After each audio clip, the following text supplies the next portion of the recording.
pensou em ter uma parte do seu patrimônio protegido em dólar? Já imaginou investir em imóveis nos Estados Unidos com segurança, visão de futuro e retorno em uma das moedas mais fortes do mundo? Esse episódio é para você que quer dar esse passo com clareza e estratégia. Eu sou Minucci Martins, corretora de imóveis e investidora aqui no Texas. E esse é o Minucci Martins Podcast, onde a gente fala sobre oportunidades reais, mercado imobiliário e os caminhos que os brasileiros estão trilhando para construir uma vida sólida e próspera fora do Brasil. Se inscreve aqui no canal, me segue nas redes sociais e acessa minuccimartinsrealtor.com. Todos os meus contatos estão na descrição do vídeo. E hoje eu recebo 2 convidados muito especiais que são referência quando o assunto é visão de longo prazo, patrimônio e investimento. Thalita Guerreiro, investidora global, autora, empreendedora e host do Você Podcast, com uma jornada incrível no mercado americano. E o Luiz Gustavo de Souza, CEO e fundador da Vales Capital Group, uma holding que atua nos Estados Unidos e no Brasil, com projetos nas áreas de construção civil, hospitalidade e educação, sempre com foco em gerar valor de forma inteligente e estratégica. Thalita, Luiz, sejam muito bem-vindos aqui no nosso podcast. É um prazer receber vocês aqui hoje, 2 brasileiros que são exemplo de empreendedorismo e de experiência no mercado americano. Obrigada. Obrigada pela oportunidade de estar aqui com você. O que motivou vocês a olharem para os Estados Unidos como um território que poderia ser apropriado para o investimento de vocês? O que causou esse interesse para vocês? Eu vou deixar o Luiz responder essa, porque eu tô aqui desde os 12 aninhos e não tenho tanta sabedoria do mercado internacional como você tem. Joia. Bom, é importante falar de onde nós viemos, né? O brasileiro, ele sai do Brasil com uma missão, né? O que vem para empreender nos Estados Unidos, que é tentar entender como que o americano, que é o melhor player do mercado, empreende. Então, eu como economista, né, eu também como comunicador, como você também é, eu sempre estudei o mercado americano como a base da economia global. Então, por que, por exemplo, quando eu olho para o mercado de imóveis nos Estados Unidos, ele vale 60 trilhões de dólares e o Brasil vale 8. Diferença. Mas nós não estamos falando de um país que é 8 vezes maior do que o outro, estamos falando de um país que tem quase o mesmo tamanho. Exato. Por que a economia americana gira em vendas imobiliárias numa semana que o Brasil vende num ano? Isso. Então isso sempre me chamou muita atenção. E morando aqui esses últimos 15 anos, o que eu descubro? Que realmente os Estados Unidos é o país da oportunidade, porque o americano ele gosta de executar o sonho americano. Nada mais é do que trabalho duro, working hard e play hard, porque eles se divertem, mas eles também empreendem com seriedade. Então o que me motivou? Os fatos, né?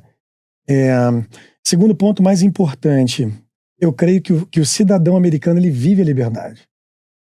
Não que no Brasil nós não tenhamos isso, tá? Isso aqui não é uma comparação. Eu sei que seu canal tem o objetivo de ajudar, não jogar as pessoas para baixo, então vamos ajudá-las, né? É uma oportunidade, né, que a gente mostra que aqui pode ser. Sem dúvida. Mas de fato, o cidadão americano ele é livre, né? É livre para poder empreender. Você vê que 68% da população americana, que tem mais de 32 anos de idade, já teve ou vai ter uma LLC um dia, o que significa que ele vai ter uma limitada para você que está no Brasil. É um país que fomenta o empreendedorismo, né? O contribuinte americano, ele não só investe na Bolsa de Valores, mas como também ele é quase 18 vezes mais honesto na questão de contribuição de impostos comparado à América Latina. Então, para mim que sou um cara de dados, quando eu olho para os números dos Estados Unidos, eu consigo ver uma coisa. Número é consequência das decisões da comunidade. Então é a comunhão do patriotismo. Não tem como segurar uma sociedade, um grupo de pessoas que ama a própria pátria, cara. É isso. Isso é a coisa mais linda nesse país. Eu amo isso. Não, tá longe de ser perfeito. Pra gente que tá aqui há muitos anos, né? Vocês duas que estão aqui bem mais do que eu, né? Vocês sabem que tá longe de ser perfeito. Sim. Mas de onde nós viemos, nós temos muito para agradecer e olhar para essa comunidade e falar, caraca, eles são muito bons. E muito que aprender, né? Muito que aprender. Sobre senso de comunidade, sobre senso de dar de volta para a comunidade, que eu acho que isso é uma coisa que é parte também, é um resultado do patriotismo. Porque eles falam, eu amo essa terra, eu gosto daqui, essa é a minha comunidade, eu tenho que crescer e trazer de volta para essa comunidade. Eu acho isso incrível, foi uma das coisas que mais me impressionou quando eu vim morar aqui. Exato. Bom, a Thalita, como eu disse, ela veio pra cá pequena, né? Mas a América abraçou a vida dela, Abraçou. E Como hoje foi? eu vejo, eu comecei novinha. Comprei minha primeira casa com 18 anos. Uau. E nunca mais parei. É só na América que a gente escuta uma coisa Gente, dessa. só- Não que não tenha jovens no Brasil que não comprem uma casa é com mais 18, mas aqui é difícil. comum. Aqui é comum. Com certeza. E nunca mais parei. E o que te fez ter essa vontade de comprar uma casa? Foi já o empreendimento? Sim, com certeza. Então, com 18 anos eu já entrei no ramo de mortgage e eu comecei a ver ali ao meu redor imigrantes, que eu imigrei aqui como aquele imigrante dolorido mesmo. Fui para Massachusetts, trabalhando de lavar prato, meus pais. Então, eu não tive aquela história de imigração linda que o pessoal já vem investindo. Não, a gente suou. Então, o que aconteceu? A gente era muito pobre na época aqui, sabe? E com 18 anos, quando eu entrei no ramo de mortgage, eu comecei a ver que os meus amigos de trabalho estavam super bem, imigrantes e super bem, empreendendo aqui, comprando, fazendo flip na época, que foi logo antes daquela caída de 2008. Do subprime, né? Exato, do subprime. E eu falei, cara, eu consigo fazer isso também. E fiquei ali assistindo eles e comecei a aprender. E nisso, eu investi na minha primeira casa. E dali, nunca mais parei. E dei muita sorte. Na época que todo mundo achou ali que era uma péssima hora de investir, porque o mercado caiu, o que eu fiz? Eu segurei minha casa e comprei. Comprei aquelas casas baratinhas, que em Boston era o quê? $200 mil. Gente. Uma casa em Malden, Revere, Saugus, que quando eu revendi aquelas casas, já revendi por 600, 700, depois de 3, 4 anos. Então, aí assim… entra o lado criatividade do nosso povo, né? Porque essa é a coisa boa do nosso povo, né? Nós somos criativos. Não, e eu vou te falar, aquela época, eu tava aqui, fazia um pouquinho mais de 10 anos, mas eu era muito novinha, vim pra cá com 23 anos. A gente tava, eu e meu marido, a gente começou a carreira aqui, né? Então eu tava construindo a carreira. E naquela época, em 2008, quando quebrou o mercado na Flórida, a gente morava no sul da Flórida, em Fort Lauderdale, perto de Fort Lauderdale. E os apartamentos estavam sendo vendidos a 50 mil dólares. Quem dera. Engraçado você falar isso. Meu primeiro apartamento comprado na Flórida foi um condo em Fort Lauderdale por $48 mil. Foi nessa época? Na Galt Avenue em 2011. Uau! Ó, em 2011, já tinha 3 anos que tinha passado de subprime. Que foi onde eu comecei a investir heavily, foi em 2011. Mas estava muito melhores ruim anos. ainda, imagina. Eu vim pra cá em 2010, quando a gente tinha um townhouse pequenininho, 1.400 pés lá na Flórida, né, 140 metros quadrados. E aí, a gente colocou a venda em final de 2010, o nosso corretor falou, vai demorar 8 meses para vender.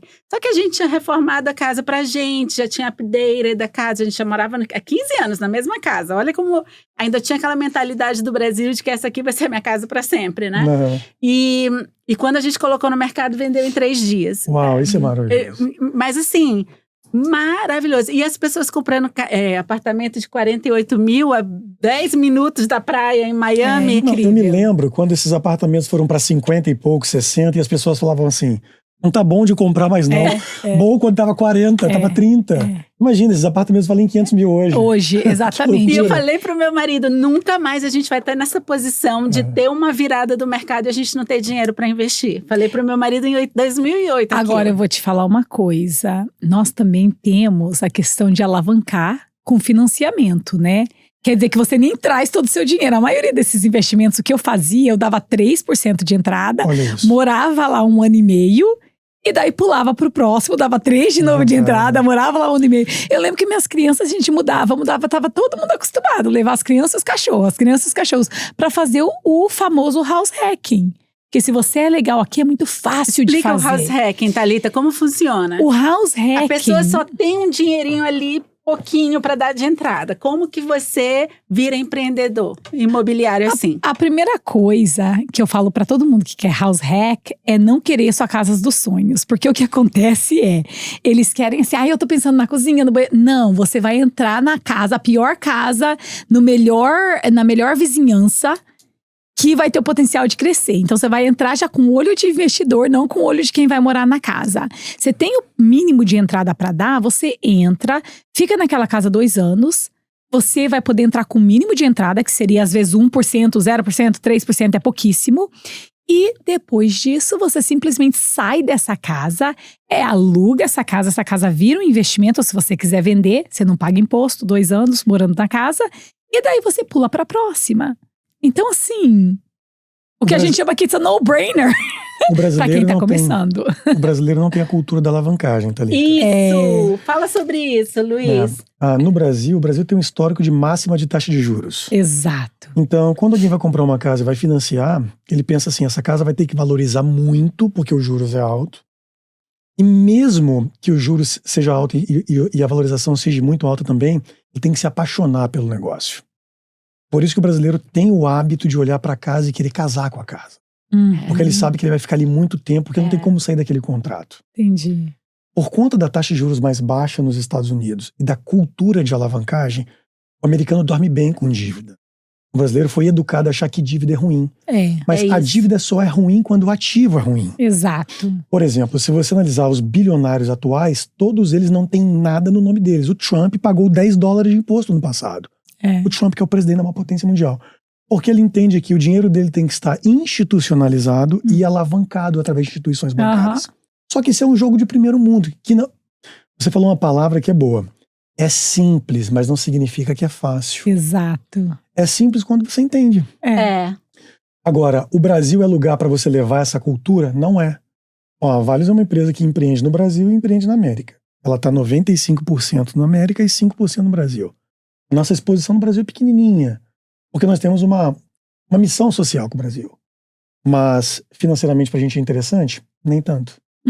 Porque o cliente não tem a mesma cultura que aqui e o sistema não está preparado para a velocidade que aqui tem. Você falou uma coisa, vendemos nossa casa em 3 dias. A última casa que eu morei, que era minha, que eu listei, eu vendi ela em 12 horas em Orlando. Sim. Foi assustador aquilo. Deve ter sido na pandemia. Foi um pouquinho depois da pandemia. Foi quando eu decidi me mudar pro Texas, né? Então, assim, ali eu pude experimentar na prática o que é uma economia selvagem, o que é um capitalismo na veia. Detalhe, não tinha nada de errado nisso. Eu vendi através de uma formatação financeira institucional, ou seja, era uma empresa que era dona daquela casa, não era eu, Luiz Gustavo. Porque é mais vantajoso para mim ter meus ativos numa empresa do que no meu nome pessoa física. Aquilo que eu aprendi quando era criança do meu avô, olha, você tem que ter tudo bonitinho, no teu nome funciona para a época dele, mas não para a realidade americana. Né? E isso tem conexão com o que você falou. Você tem que se ambientar com a realidade do lugar, né? Com certeza. Se você não entende como vence um americano, você vai tentar ser um brasileiro vencendo na América. Disse tudo. E eu sei, eu tenho uma aversão a isso. Isso é muito importante. Porque você tem que ser um brasileiro feliz na América, mas jogar como joga o americano. Não, senão você tinha que estar no Brasil. Né? Entender as regras para você poder ter a tua estratégia e ser bem sucedido. Exato. Com certeza. Hoje aqui tem tanta coisa de formas de alavancar. Vamos supor que a pessoa não quer fazer um financiamento. Tem policies, não sei como é que fala policies em português. Apólices. Mas, né? Policies, ok. Que você pode colocar ali. Se você tiver 500 mil, você coloca seus 500 mil ali. Você empresta o seu próprio dinheiro. Claro, coloca seus você é 500 seu mil que próprio vai banco. fazer 8%, você empresta aqueles 500 mil por 4,5% e você fica fazendo dinheiro ali, os seus 3% em cima das guias. Peraí, isso é muito importante. Vamos detalhar economicamente. Não faz sentido pagar cash, gente. Você falou muito rápido e essa é uma informação que vale ouro para a sua audiência. Por favor, vamos lá. Eu não tenho nada a ver com esse negócio dela, mas isso que ela falou é o ápice da engenharia financeira para uma pessoa inteligente com dinheiro. Ela acabou de explicar um conceito chamado Infinity Bank que os milionários americanos fazem. Exatamente. O que é esse conceito? Tem como você juridicamente proteger o seu dinheiro através de uma instituição bancária. E essa instituição faz uma apólice para você, te emprestando o seu dinheiro com uma taxa de 4,5%. Exatamente. Só que ela investe o seu dinheiro em um lugar que vai te pagar 8%.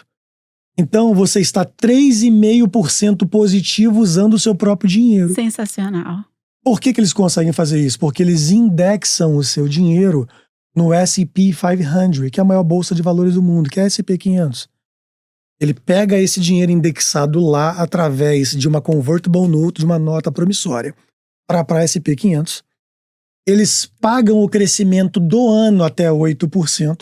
Ou seja, você vai jogar com as 500 melhores empresas do mundo, seu dinheiro está lá. Esse banco fez isso. E ele vai te emprestar porque ele sabe que ele não vai perder. Se o ano for uma catástrofe para os Estados Unidos, ficar negativo, ele zera. Ele não deixa você cair. Então, é assim que os bilionários americanos protegem o capital deles. O que ela acabou de falar para vocês aqui, eu não trabalho com isso, mas é a maneira como eu alavanco parte do meu dinheiro. Ela pode falar também, isso mesma coisa. Porque ela tem a licença para fazer esse negócio. Eu não, eu sou cliente desse negócio. Eu acho isso genial, né? Eu vou fazer todos os meus clientes por você, meu amigo. Let's do this! E é o que eu sempre falo para os meus clientes, gente. O importante é você ter profissionais de confiança que vão te orientar no teu processo. Então, quando o meu cliente chega para mim, muitos me encontram no YouTube, no Instagram, através das social medias. E quando eles chegam para mim, ainda estão muito receosos, porque não conhecem essa pessoa. Pode ser fake, é uma influencer, isso é tudo mentira. E quando eles começam, a gente começa a conversar por Zoom, muitas vezes eles vêm me visitar, eu explico para eles, eu não tenho interesse em te vender nada. O meu interesse é te explicar como o mercado imobiliário funciona, saber quais são as tuas necessidades para a tua família ou para o teu business e te orientar da melhor maneira possível. Muitas vezes, Luiz e Thalita, as pessoas me encontram no YouTube e falam assim, me ligam, a gente está no Zoom, e falam, então, eu estou mudando para aí, meus filhos têm 15, 14 anos, já estão no high school, né? E eu vi que tem uma casa aí que é mansão, $350 mil. Aí eu já explico logo. Eu falo, olha, não foi no meu canal que tu viu isso. Quando eu mostro uma casa barata, eu mostro uma casa barata. Eu não digo que ela é mansão. Uma casa de 350 mil num lugar onde a média de preço dos imóveis é 700 mil... É uma coisa errada. Não pode ser uma mansão. A galera se esquece do óbvio, né? Eu acho que o fato da pessoa tentar começar num país novo não significa que ela está nascendo agora. Mas eu não sei o que acontece. O imigrante, quando ele toma a decisão de começar a vida num novo lugar ou investir num novo lugar, ele se torna meio que autodependente. É natural. Mas ele negligencia no básico. Por exemplo, se você for agora lá na favela da Rocinha, tem uma mansão lá por $50 mil. Compra uma lá. É isso. Então tem também. Tem uma cidade chamada Novo México, que fica aqui perto na fronteira, que você vê uma mansão de $350 mil. Você quer morar lá na fronteira, né? E eu falo, Luiz. A land lá é $1.000. Eu falo pra eles, eu falo, olha só, tu tá vindo de... Material de acabamento do México. Eu falo pra eles, tu tá vindo de Campinas, de São José dos Campos, teu filho tá na melhor escola particular dessa cidade, que deve ser top. Porque às vezes a pessoa fala, não, mas a gente é simples, uma casa de 300, 400 mil. Eu falei, mas eu não vou te colocar num lugar que a demografia não faz sentido. Não faz sentido para a tua família. Vai ser um choque muito grande. E se a tua família não se acostuma, tu pode estar ganhando em ouro. Exato. Tá, esse pessoal vai ficar aqui para sempre? Isso é outra coisa. Porque se você quer valorização na sua casa, como eu te falei, é a pior casa na melhor vizinhança. Então não tem que vir com essa mentalidade. Esse pessoal vai ficar aqui pouco tempo, né? E que eu digo pouco tempo, às vezes é 3 anos, 4 anos, eles acabam voltando. Não faz sentido você escolher uma casa lá em New Mexico, onde vai ser $100 mil e vai valorizar $10 nos próximos 4 anos. Não faz sentido nenhum. A economia americana, ela é uma economia estável, porém a comunidade americana não é. Historicamente, o americano ele muda a cada 28 meses. Sim. Por quê? Porque no lugar que não existe CLT, ou seja, onde não existe amarras entre empregado e empregador, a empresa tem que ser muito boa para segurar uma pessoa boa e uma pessoa muito boa tem que ser muito ruim para ficar no mesmo lugar por muito tempo. É verdade. É isso. Certo? É verdade. Então você está num país onde o capitalismo está na veia e as pessoas são meritocráticas, elas ganham por seus méritos, elas estão sempre achando novas oportunidades. Por exemplo, Thalita, a gente pode falar aqui, nós como exemplo. Você mora no Arizona, você cresceu em Massachusetts. Exato. Mas você tem negócios em quantos estados? 8 estados. 8 estados. Depende dos negócios, Depende né? Mas dos negócios. Roike Mortgage, 8 estados. Ou seja, no seu main corporate, na sua maior empresa, hoje você está em 8 estados. Na minha maior empresa, hoje eu estou em 4 estados nos Estados Unidos. E eu decidi morar no Texas. Eu não mudei para cá porque eu precisei. Eu também. E isso é uma economia de liberdade, um lugar que preza pela liberdade na veia, na essência, te dá essa oportunidade. É verdade. Então, o nosso headquarters hoje da Values é Flórida. O meu é Massachusetts. O seu é Massachusetts. E eu moro no Texas. E eu no Arizona. Por quê? Porque faz sentido pra mim estar aqui agora. É né? Eu não sei, Ela que é a sincerone do canal, né? Mas assim, logo eu tenho certeza que ela vai falar sobre isso, que é a questão de decisões geográficas, né? Total, Quando você olha para o Arizona, você tem motivos pelo qual você escolheu o Arizona. Quando eu olho para o Texas, eu tenho motivos claros do porquê o Texas. E muita gente que está no Brasil, às vezes fica só com Flórida, Nova York em mente. Ou não faz sentido Califórnia. Nenhum. Então, explica... Nenhum desses 3 estados. Vamos falar do Arizona e Texas, porque a gente até fez um vídeo aqui no canal explicando, detonando, né, todos os mitos que as pessoas tinham em mente sobre o Texas, que falava, perto da fronteira, só tem casa feia, não tem vegetação. Então, vamos aqui tirar esse estereótipo do Arizona e do Texas. Eu vou começar essa parte do podcast falando que, na minha experiência hoje, trabalhando em 8 estados, com muita experiência na comunidade brasileira, tá? A maioria ou em Massachusetts ou Flórida. Eu vou te falar uma coisa, o maior erro dos brasileiros quando eles fazem investimento aqui é escolher a área errada, porque eles escolhem só o que eles sabem, em vez de procurar informações reais do mercado imobiliário nos Estados Unidos de agora. Exato. Eu sempre falo para eles, você tem que entender o contexto da cultura para tu fazer uma boa escolha, até na hora ou de investir numa casa ou de investir num negócio. Não, o que eu falo para eles, para os meus clientes não chega achando que você já conhece, porque viu nos filmes, porque viu, mesmo que você venha passear muito, é diferente quando você vai investir ou comprar uma casa. Então, entenda, nesses 5 anos que eu estou no business de real estate, só um cliente meu perguntou, o que eu não sei? Porque na hora que tu fala o que eu não sei, é a hora que tu tá aberto para descobrir tudo isso, essas respostas, em vez de só falar. Muitos clientes falam para mim, negocia assim, quando a gente tá comprando a casa. Eu falei, não, deixa eu te explicar como é que se negocia aqui nos Estados Unidos. E a questão aqui é que, dependendo da época e o que está acontecendo no mercado, vão ter áreas diferentes, em estados diferentes, que vai fazer sentido você investir. Não é que esses estados, vamos dar exemplo, a Flórida, que muitos brasileiros investem na Flórida, está ruim de investir.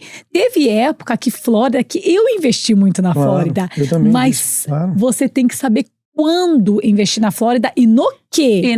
Investir na Flórida. Também não é porque está ruim agora. Aliás, o no quê eu acho que vale para todos os lugares. Entendeu? Até nos lugares que no geral é muito bom. Porque assim, se você investe de qualquer forma, você pode estar perdendo muito. Até nos lugares que são ótimos. Né? Exato. Então assim, isso é muito importante. Hoje em dia, depois do Covid, é bom comprar apartamento, comprar commercial building com escritórios? Não necessariamente. Depende. Porém, se você for um developer, você for pegar um commercial building com escritórios e você for transformar ele em outra coisa, um ótimo investimento.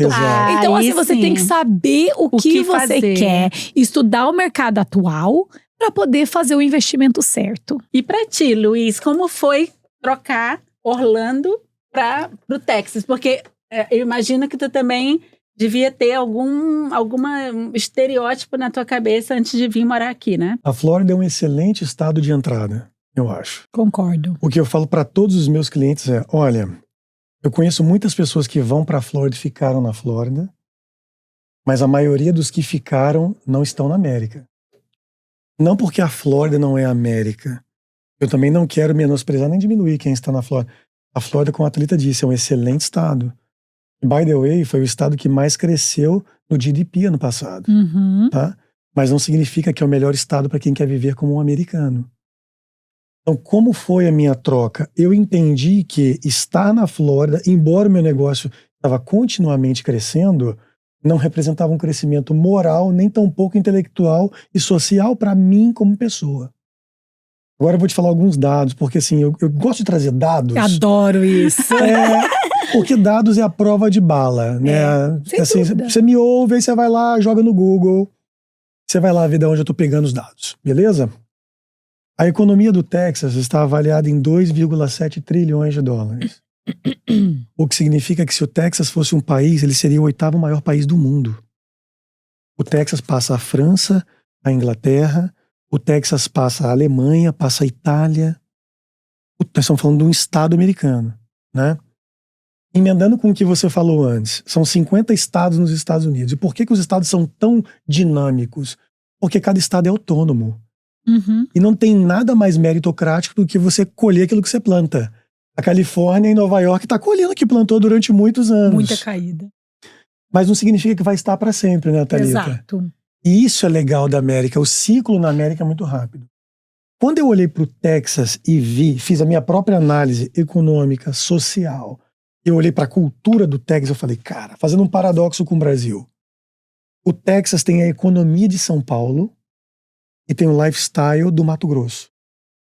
Só que estilo de vida. Urbanizado, organizado, extremamente rico e muito seguro. As pessoas falam assim, ô Luiz, aonde você vive? As pessoas andam armadas, tipo o faroeste. Eu falo, cara, esse Texas é da década de 40. É. Bonnie e Clyde, né, que é aqui de Fort Worth. Então, isso já acabou, né? O Texas hoje já é um país dentro de outro. Segundo motivo pelo qual, respondendo a sua pergunta, eu escolhi o Texas. O Texas tem uma previsão de crescimento para os próximos 10 anos maior do que a América Latina inteira. Incrível. Eu acredito muito nisso. Isso é dados. E eu te explico. Para mim é o melhor estado para investir nos Estados Unidos hoje, sem tá? dúvida. Na minha opinião. O Texas tem recebido 10 mil famílias por mês migrando para cá, tá? O Texas acabou de aprovar leis locais facilitando headquarters. Dallas se tornou a cidade com o maior número de headquarters dos Estados Unidos, seguido do Arizona. Ok? Onde nós temos presença fixa, né? Thalita, eu, nós aqui, né? O que isso quer dizer? Se as maiores e melhores empresas americanas estão se estabelecendo aqui, tem um motivo. E o motivo é simples. Primeiro, é um estado low tax income, ou seja, que favorece e protege as empresas. Segundo, é um estado com as 4 estações muito bem definidas pela posição central. Você pega um avião de Dallas e você voa 2 a 2 horas e meia para qualquer lugar dos Estados Unidos. Você está no central do central. Você está no meio do meio. É tá? verdade. Dos 3 aeroportos, o maior está entre os 3 maiores e melhores dos Estados Unidos, né? Que é o DFW, que vai mudar. Nós vamos ter um melhor logo em breve. Aí vocês viram o terminal F? Espetacular. 20 e tantos gates. Foi um projeto bilionário. Ó, pra você que é de Orlando, que deve estar aí, poxa, os caras estão falando mal da Flórida. Primeiro, nós não estamos. Só que o aeroporto de Dallas é 4 vezes maior do que você pega em Orlando, ok? E vai inaugurar uma asa agora, que essa asa é 2 vezes maior que o de Orlando. Não, e você entendeu o tamanho? O DFW é maior que Manhattan. Manhattan, JF Kennedy, é. Então, assim, eu que eu falo Ele pros pede meus só pra clientes. Atlanta e Chicago, né? Atlanta e Chicago. Então vamos lá. Para você que está pensando em investir nos Estados Unidos, você tem que pensar no básico. O básico funciona, né? Eu quero investir em um lugar onde os próximos 8 a 10 anos todos os big players estão indo para lá, ou eu quero investir num lugar que o diferencial é a posição geográfica no globo? Aliás, você está investindo ou você está comprando para aposentar? Você tem que saber o que você quer. Qual o objetivo? Poxa, eu gosto do clima da Flórida porque ele é semi-tropical, que me lembra o Brasil. Eu acho que essa motivação já era o suficiente para você ficar no Brasil, cara. Porque assim, embora a Flórida tenha alguns traços geográficos que lembra, climáticos, tem nada a ver com o Brasil, mesmo sendo Flórida. É América, né? Isso não te sustenta no longo prazo aqui, né? Agora, quando você compara Flórida com Texas, o que eu estou vendo? Eu estou vendo um campo aberto, um estado que ainda nem 18% dele é desenvolvido para construção e é um dos maiores estados dos Estados Unidos. Com todas as empresas concentradas aqui, que vai ter a própria Bolsa de Valores, não sei se vocês estão sabendo. Incrível. O Texas vai ter a própria Bolsa de Valores agora do Texas, a previsão é nos próximos 12 a 18 meses. Isso é maravilhoso. Nosso fundo, com certeza, eu vou tirar ele Bloomer New York e vou trazer ele para o Texas, claro, né? E como economista-chefe do meu fundo, a minha perspectiva é que a Central, o Big Dallas aqui, o Fort Worth, esse centurião aqui de Dallas, ele tende a crescer de 8% a 25% nos próximos 4 anos. E o mercado de real estate é o primeiro mercado que sofre esse impacto.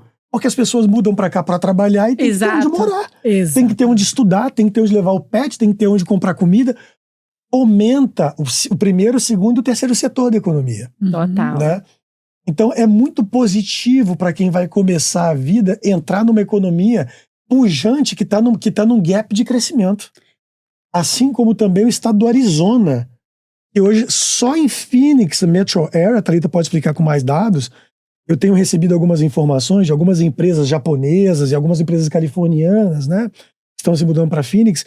Vai ser gerado mais de 400 mil empregos. Impressionante. Gente, nós estamos falando 400 mil empregos, significa 2 milhões de pessoas, que uma família tem de 4 a 5 pessoas. Foi que nem quando a Exatamente. Toyota veio para cá em 2015. Foi uma loucura. A Toyota trouxe 4.500 funcionários da Califórnia para cá, estabeleceu a fábrica dela aqui, montou a fábrica e trouxe todo mundo. Foi assim um boom aqui Nós na temos área. fábricas que tá trazendo 20 mil pessoas.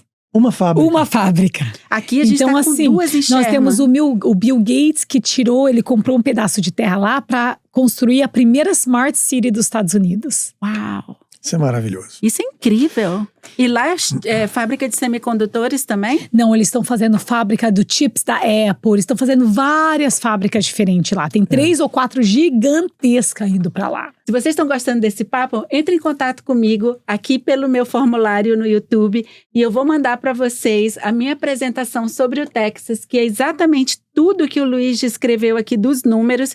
E eu posso pedir para a Thalita também preparar um sobre Phoenix e para a gente entregar para vocês. Legal. E aqui no canal eu tenho o vídeo falando sobre Sherman e as 2 fábricas de semicondutores que estão vindo para cá, para uma área pequenininha ainda do Texas.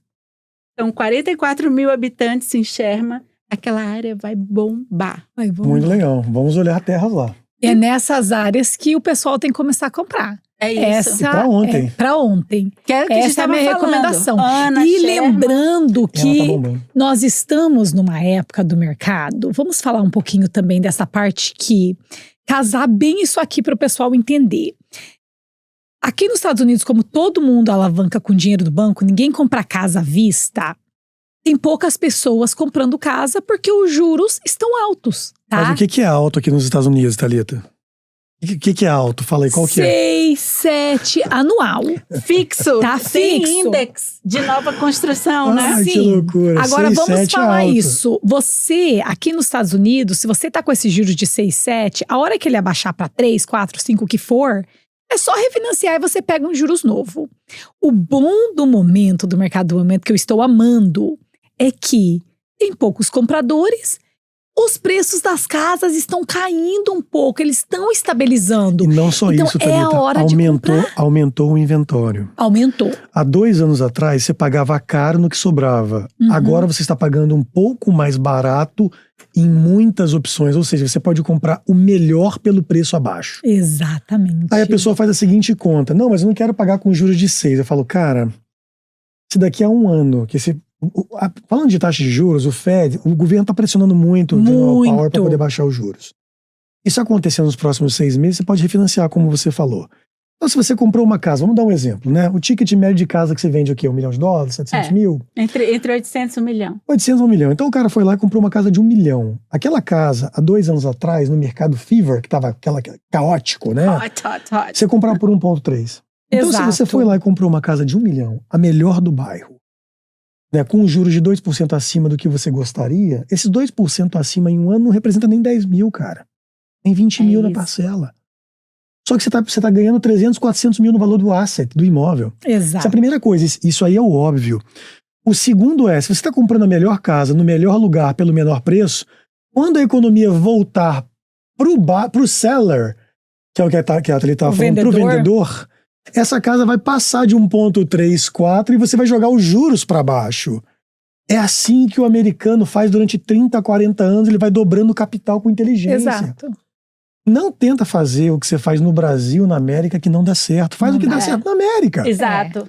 Essa é a primeira explicação que eu dou para os meus clientes quando eles estão vindo. O americano típico, ele vai ter várias casas ao longo da vida. A primeira, quando ele começou a trabalhar, já quer sair do aluguel. Ele quer a valorização imobiliária, que é muito forte aqui, exatamente porque o giro imobiliário é muito rápido. Muito grande. Aqui, muito grande. Depois, quando ele tem filhos, ele troca em 5 anos aquela casa, provavelmente já quase dobrou de valorização, de valor.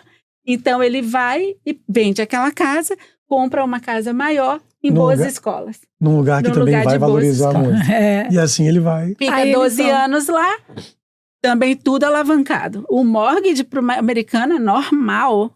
Ele nem imagina. Quando eu falo que no Brasil, geralmente as pessoas pagam uma casa ou cash ou em 5 anos, eles falam, por quê? Mas faz sentido. No lugar onde a taxa de juros é 14, mais indexador e mais inflação, faz sentido. Super faz sentido. Porque mas a quando perda chega é maior aqui, do que... Não, quando chega aqui não faz nenhum Não sentido, faz porque a taxa de sentido. inflação aqui é 2,5%. É muito. Então vamos falar daquele pessoal que comprou as casas 5, 6 anos atrás por 300 mil e hoje vale 600.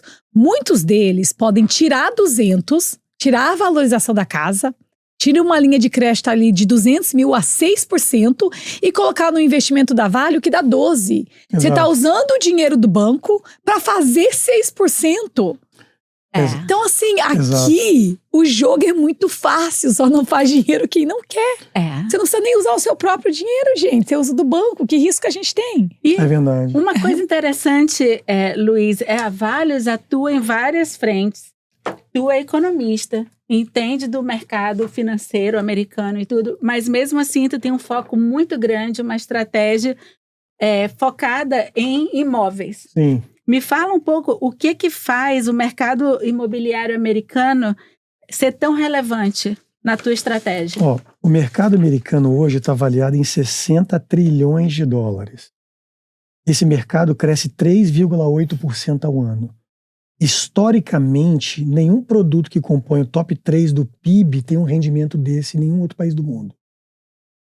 Então, por exemplo, o mercado imobiliário nos Estados do Brasil, ele está em 8º lugar do PIB do Brasil.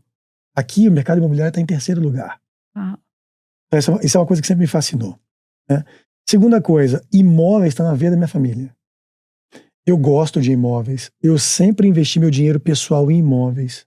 Sempre construí imóveis. Nunca atuei como um economista de frente, né? Quando a Vale se tornou um fundo imobiliário, é porque nós já éramos uma construtora. E o que eu fazia para os meus investidores era a gestão de risco do capital deles. Então, nós só fizemos um upgrade na nossa empresa, né? Então, respondendo a sua pergunta, por que a Valios é uma empresa que está com toda a disposição dela em imóveis? Existe um jargão aqui nos Estados Unidos que quem investe em terra não erra. Eu adoro isso. Desde que a terra seja no lugar certo, no momento certo. Mas até quando é no lugar errado, se você garantir que você vai viver 20, 30, 40 anos, a chance de você acertar é muito maior do que a de errar. O mercado imobiliário americano ele tem base constitucional. E olha que interessante. Nos Estados Unidos, para o Fed poder imprimir uma nota de dólar, tem que ser gerada uma dívida em contrapartida. Isso é uma informação que quase ninguém sabe, tá? Então vamos lá. Quando alguém faz um mortgage de uma casa de 800 mil dólares, automaticamente o Fed pode imprimir 800 mil dólares. Começa por aí. Porque para você colocar dinheiro no mercado, alguém tem que garantir que aquele dinheiro tem um lastro e que alguém vai trabalhar para pagar isso. Isso faz com que a economia seja sustentável. Respondendo então a sua pergunta o mercado imobiliário nos Estados Unidos não é um mercado imobiliário, é um mercado de trabalho. Porque o imóvel é o meio entre o gerador de riqueza e o lastro financeiro. E terceiro e principal motivo, eu gosto de ser responsável por construções sociais. É uma coisa minha ideológica. Por exemplo, quando eu passo em frente a um condomínio que o nosso fundo investiu, eu olho aquelas casas, eu vejo as pessoas morando e falo, cara, isso é muito bacana. É uma questão de missão, sabe?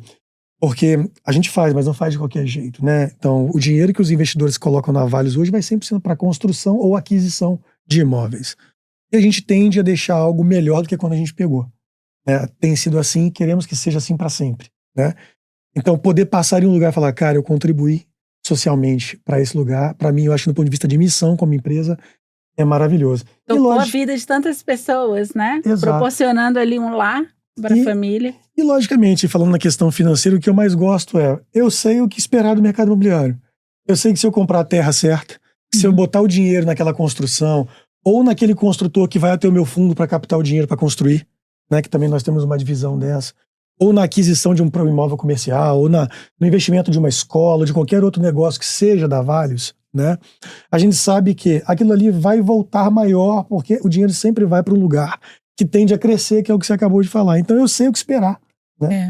Aqui é muito impressionante. A minha vida adulta toda foi aqui. Eu não tive a experiência de comprar imóveis no Brasil. Cheguei aqui com 23 anos.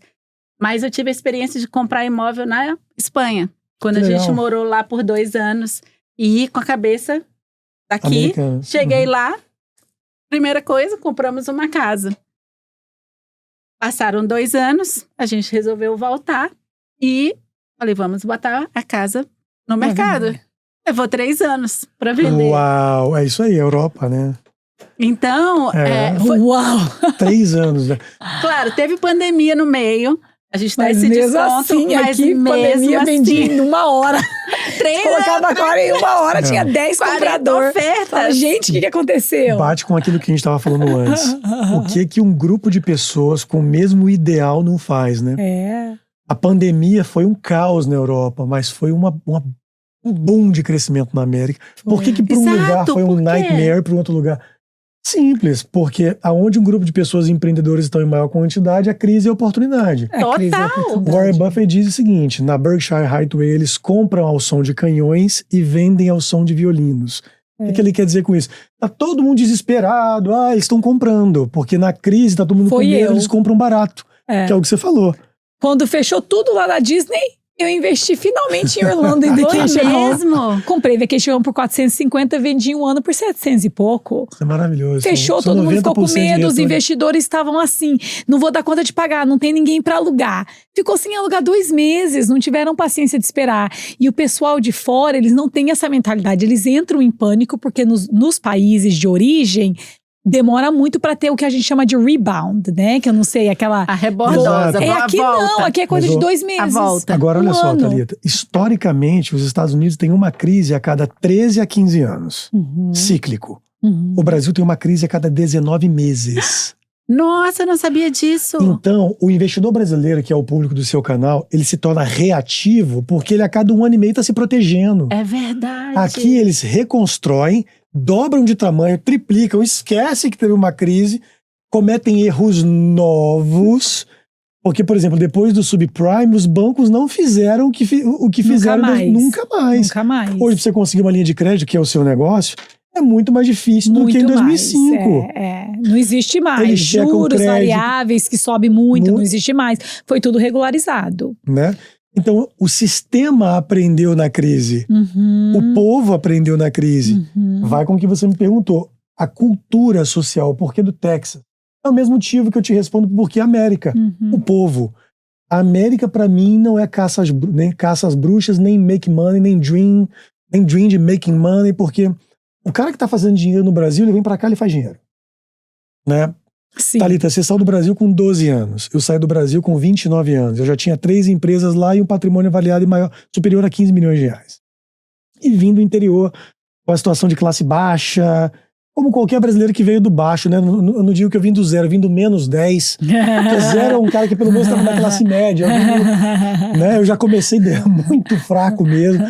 Eu e Carolina fomos fomos empreendendo e conseguimos sair do Brasil vencendo. Isso nos deu uma condição de ter tempo de chegar na América e aprender, tá? Isso. É uma dica que eu tenho certeza que você dá para os seus clientes, né? Venha para a América, mas não venha de qualquer jeito, não venha desesperado, tenha o tempo de aprendizado. Né? Concordo. Mas eu acho que o Golden Key, né, a chave de ouro para nós foi o seguinte. Nós fizemos aqui na América o que nós já fazíamos no Brasil, só que com um molde americano. Sensacional. Porque você não precisa perder o seu style, você não precisa perder o seu estilo de empreendedor brasileiro, né? Você vê, eu sou o mais tímido da mesa. Rápida. Eu sou o mais tímido da mesa aqui e falo pra caramba. Então você imagina um americano aqui olhando eu falar, acho que eu sou um... Então, nós somos comunicantes, nós somos alegres, não é assim? E automaticamente, a gente mantendo esse espírito criativo, a gente está bem em qualquer lugar. Né? É verdade. Agora, esse fogo do Brasil com a organização da América... Se você se permitir ser moldado, cara...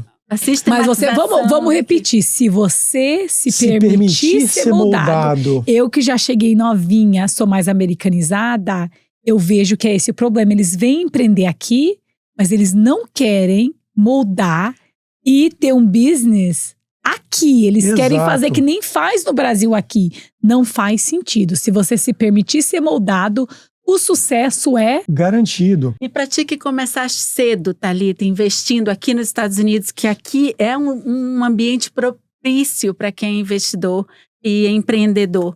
O que tu fala para as pessoas que ainda estão no Brasil e pensam que para investir aqui tem que ser milionário? E o que O que tu diria para a pessoa que tem vontade, mas fica na dúvida se vale a pena, se não vale, mas talvez eu não tenha tanto dinheiro. Qual a tua dica para essa pessoa que gostaria de dolarizar o patrimônio ou investir aqui? Acho que a gente já falou um pouquinho sobre isso mais cedo, de realmente se educar nas formas de alavancar com pouco dinheiro. Vai ter um certo risco aí, mas isso é muito importante. Eu fui mãe com 16 anos, era mãe solteira, com bebê de 2 anos, sem os pais estar aqui sozinha. E eu consegui começar a empreender e investir sozinha. Não, isso é incrível, tua história é incrível. Tipo assim, não tem o porquê não fazer. Aqui você vai pagar um valor de aluguel que às vezes é muito mais superior do que o valor, a sua prestação da sua casa. Exato. Não faz sentido. Exato. O que as pessoas que querem investir, a minha recomendação é se educar, ser moldado, aprender, gastar um tempo ali aprendendo mesmo. E hoje, gente, tudo é de graça. Você quer aprender, é de graça. Exato. Tá? É de graça. E você está aberto a ter um pouquinho de risco, né? Take a little risk. Entendeu? Sem apetite para risco. Eu acho que o cara mais conservador do mundo na América, ele é ousado no Brasil. Porque o sistema americano requer que a pessoa tenha um apetite para risco.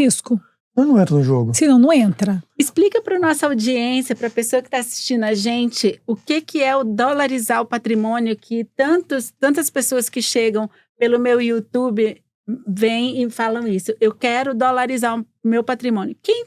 Quem é a pessoa que pode dolarizar o patrimônio? Isso aí é boa, né? Todo mundo. E tem uma urgência calma agora, aí. Vamos mudar essa frase para quem que não pode dolarizar o seu patrimônio. Para quem que não pode, né? Não Porque existe. todo mundo pode. Porque a nossa moeda é mais forte. Por que não dolarizar o seu patrimônio? Exato. Eu acho que tem que ser a pergunta aqui. Thalita, a questão é que tudo é dolarizado e as pessoas negligenciam o óbvio. Corretamente. Por exemplo, o cara fala assim, por que eu vou dolarizar o meu patrimônio? Porque você é um consumidor em dólar.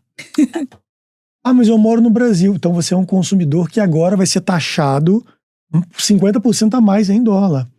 Vamos lá, o cara que tá me ouvindo agora, que tá lá na Faria Lima, que tá lá em Campinas. Ele vai sair dali, ele vai comprar um McDonald's. Dólar. O iPhone dele, dólar. A roupa dele, dólar. O carro dele, dólar.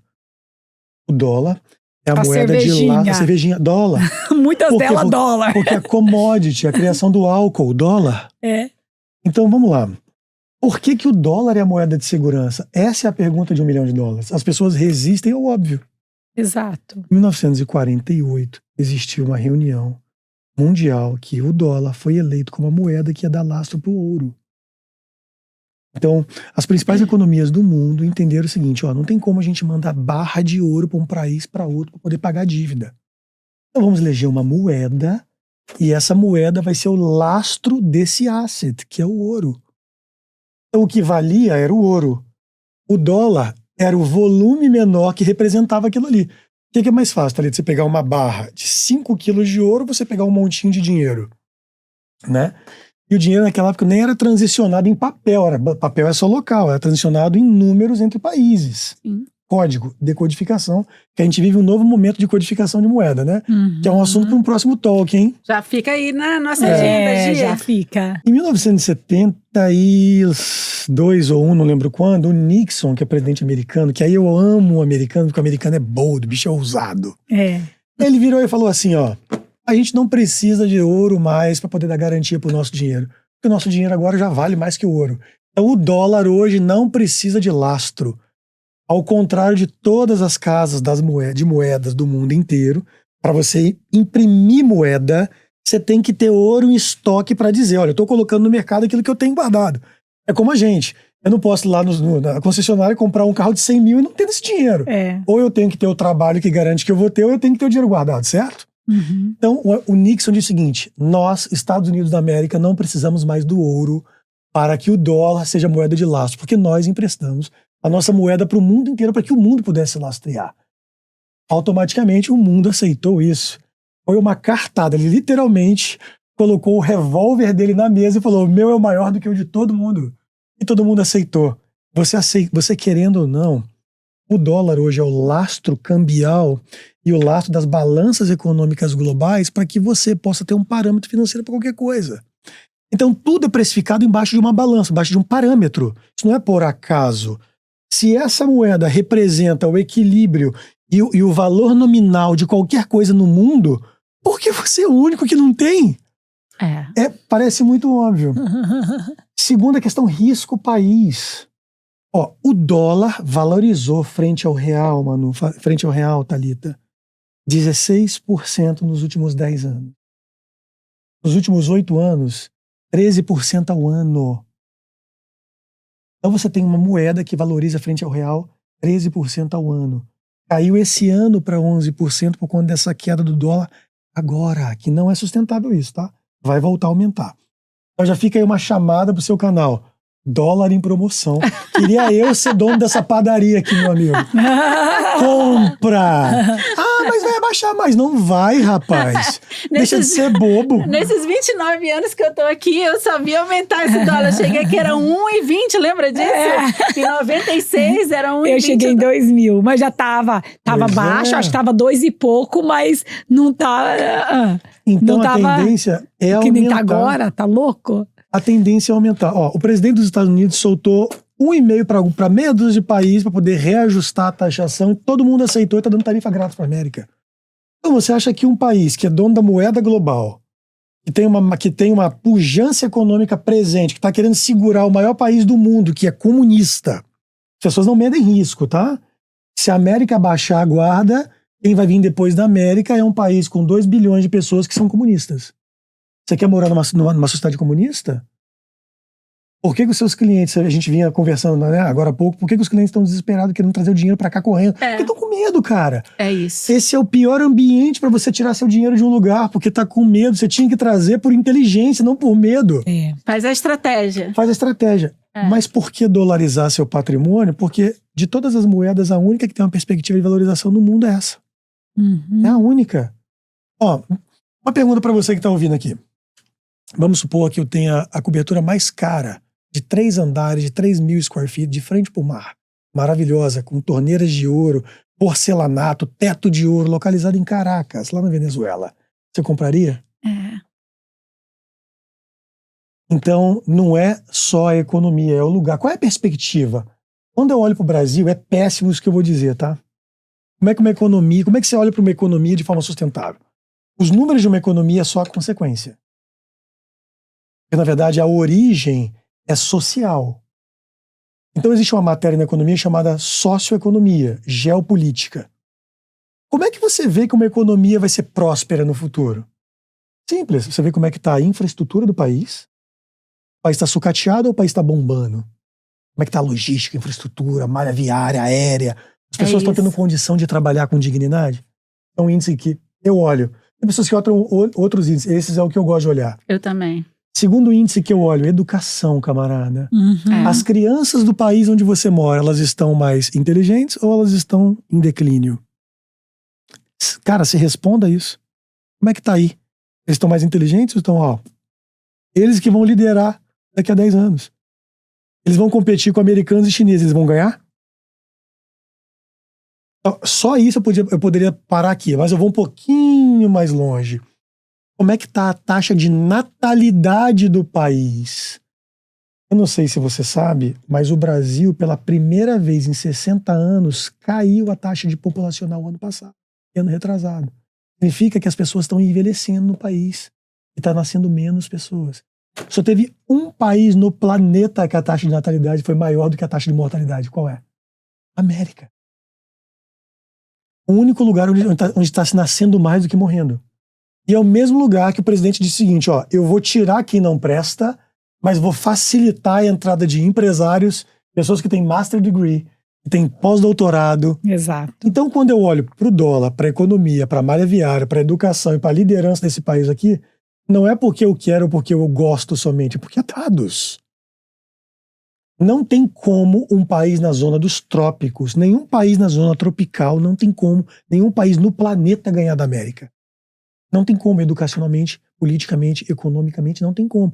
Só tem se Deus quiser, porque aí não tem como ganhar de Deus. E para a pessoa que ficou impressionada com tudo que vocês estão explicando aqui e quer começar, qual o primeiro passo para dolarizar o patrimônio E quais foram os erros que vocês já viram, que já dá logo a dica? Não cometa esse erro.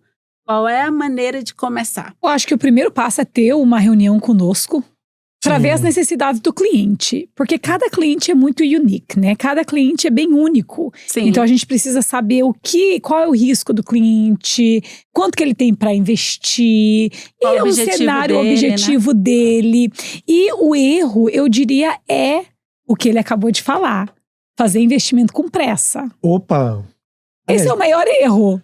Vim tudo. fazer com tudo que é fácil. É. Não vale a pena, tá? Você tem que vir, ter uma conversa, a gente tem que estudar o mercado, tem que saber o objetivo. Isso. É algo que tem um processo. Aquelas Isso. pessoas que querem vir e já escolheu uma casa ali rápido, porque o amigo fez, você vem rapidão, você já escolhe, ela vai estar pronta em 1 mês, 2 meses, já tá pronta, construiu a casa inteirinha, A gente costuma brincar lá no Não. fundo com os nossos Tem que sócios. estudar. A gente sempre conversa. Você acha que o país da NBA vai receber o time de várzea e vai perder no primeiro round, cara? É difícil você criar algo novo na América, mas a América tá pronta, a América é boa, a América Tá. é forte, a América é campeã, culturalmente falando, né? Acho que os mercados são muito maduros também, né? É. O mercado imobiliário, eu fico impressionada como é organizado, Organizado. como sim. é bem Organizado. regulamentado e é tudo. E aqui é tudo muito fácil de achar dados também, Dados, né? exato. Então Muita você se educar é estatística. muito fácil. Você vai entrar ali Sim. no Google, você olha a área, você vê o que vendeu. Tudo aqui dá pra ver tudo. Não é que nem no Brasil que aqui é aberto isso aí pra gente olhar. Então é muito fácil você descobrir o que tá acontecendo no mercado se você tirar 1 horinha pra realmente procurar informação. Isso que tu falaste é uma das coisas que eu acho que mais cria confiança no cliente que me acha, por exemplo, no YouTube. Nunca me viu na vida, mas na hora que eu faço a minha apresentação para eles no Zoom, eu trago estatística, mostro para eles, apresento Texas em números para eles, que Claro, tu falaste claro. muito bem aqui, e o mercado imobiliário do DFW em números. É. E eles ficam impressionados. Nossa, mas aqui a gente não consegue esse tanto de informação. Eu falei, americano adora uma estatística. É lá, Adoramos. isso é uma coisa que eu amo nos Estados Unidos. Você tem data pra tudo, você faz demographic, você faz análise demográfica pra tudo. Cara, eu acho assim, pegando o gancho que a Thalita falou, né? Se você não quer cometer um erro aqui, não tenta fazer aqui o que você acha que vai dar certo nesse país, porque alguém já tentou, cara. Eu acho que você tem que vir pra América e se dar o tempo de aprender. Essa é a maneira mais fácil de você errar menos. Quando alguém me pergunta, Luiz, eu quero me mudar para a América, quais são os passos? Eu falo, a primeira coisa, legalize-se. Sim. Procure um bom advogado. Assim, você vai procurar a sua corretora de imóveis, você tem que ter onde morar, claro. Procure ao mesmo tempo um bom advogado, cara. Porque assim, estar num lugar irregular não é legal. Você não precisa passar por isso. As pessoas acham que só existem 5, 6 vistos para migrar para os Estados Unidos. Eu não sou advogado, mas meu advogado já me falou que eles têm mais de 100. É que as pessoas não sabem. Então procure um advogado, isso é muito importante, tá? Não que quem teve um problema aqui não seja digno, mas se você ainda não passou por nenhum problema aqui, você pode evitar, né? Segundo, venha preparado para ficar um tempo aqui e aprender sobre o lugar com o mínimo de exposição ao risco possível. Então, se você vai comprar uma casa, procure saber quem é o track record do corretor de imóveis. Exatamente. Esse corretor, é fácil você descobrir, cara. Tem pontuação hoje no Google. As pessoas falam, você tá no mercado da mídia social, meu. Exato. Então, procure uma pessoa idônea. E você sente, você sabe, não, você sente. Você sabe quem que presta, você sente. Achou essa pessoa? Escuta, meu. Você tem R$1 bilhão, legal, mas não é dólar, você não tá aqui há 30 anos.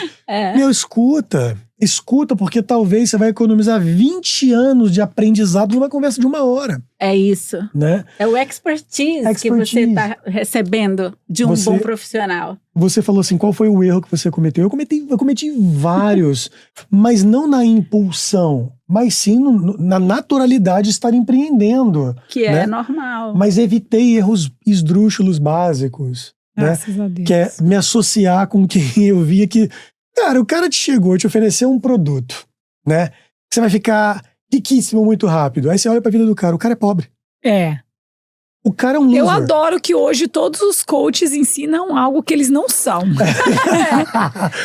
Minha coach de financeira, uma coach que estava tentando me vender um produto financeiro, faz 25 mil por ano. Como assim? Se o seu imposto de renda só tem 25 mil, como é que você vai me ensinar a fazer mais dinheiro, gente? Não tem, vai investir. Então, assim, eu acho que você tem que realmente fazer com pessoas que não só falam. Exato. Com pessoas que fazem. Se eu sentar com o meu cliente hoje e falar, olha, vem investir aqui nessa escola, eu já investi muito dinheiro na escola. Claro. Se eu falar, vai comprar um prédio comercial, eu tenho prédio comercial. Claro. Vai comprar uma casa de Airbnb, na época que eu recomendava Airbnb, que não é hoje, vai comprar ali uma casa de Airbnb, claro. Porque estava na época. Tudo tem a sua época. E as pessoas realmente que sabem o que estão fazendo, geralmente estão fazendo dinheiro. Exato. Você vai falar com o Luiz, Exato. Ele não só vai construir um luxury home para você. Exato. Ele tem o dinheiro dele nessas casas de luxo. Total. E normalmente entendeu? é a maioria, né? Normalmente é a maioria. Então isso eu acho que é um segredo muito importante. É essas perguntas que você faz para as pessoas que você está trabalhando. Exato. Caminha junto, conhece, dá o tempo de conhecer de verdade, né? Vai comprar uma casa aqui no Texas, vem cá, dá uma volta com ela, conhece ela, vai ver. Então, assim, isso é bacana, né? Que eu acho que você também... Eu, por exemplo, quando eu recebo investidores no nosso fundo, que conversam... Hoje em dia as pessoas estão investindo muito online, né? E uma pessoa no Brasil pode investir no meu fundo, entrando no meu site e se cadastrando, porque é público. Né? E é um fundo legalizado. A gente vai deixar aqui na descrição do vídeo toda a informação, tanto da Thalita quanto do Luiz.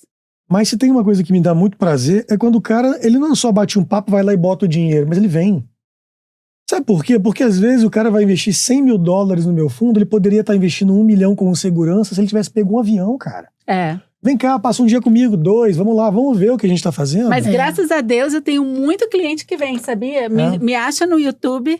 Tem a primeira conversa por Zoom, sente aquela confiança da maneira que eu apresento o mercado para eles.